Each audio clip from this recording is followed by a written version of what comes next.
Programang ito ay rated SPG, striktong patnubay at gabay ng magulang ang kailangan. Ayon kay Divina ay wala siyang pamilya at nagsimula siya sa walang-wala at sa pagpupursige ay yumaman siya. Aminado din siyang may mga illegal siyang ginagawa dahil kung lalaban daw siya ng patas ay hindi siya kikita ng malaki.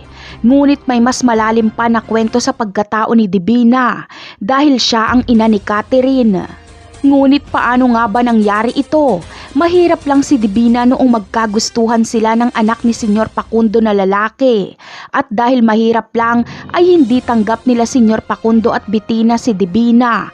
Katulad ito sa nangyari kay Bubbles noong isinama ni Pablo si Bubbles sa bahay nila. Inalipusta lang siya.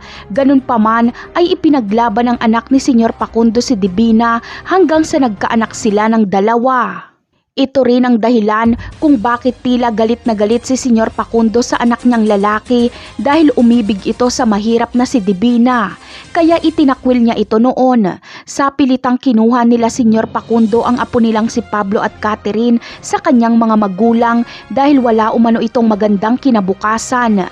Nagalit si Divina sa kanyang partner kaya naghiwalay sila. Simula noon ay wala nang ibang inisip si Divina kundi magpayaman ng gusto. At nang sa ganon ay matapatan niya ang yaman ng mga kabalyero at babawiin niya ang kanyang mga anak. Ngunit siguradong magdurusa si Divina kapag malaman niyang patay na ang isa niyang anak na si Pablo at sa pilitan pang ipinakasal si Catherine sa lalaking hindi niya mahal. Gagawa siya ng paraan para maitakas si Catherine sa asawa nito.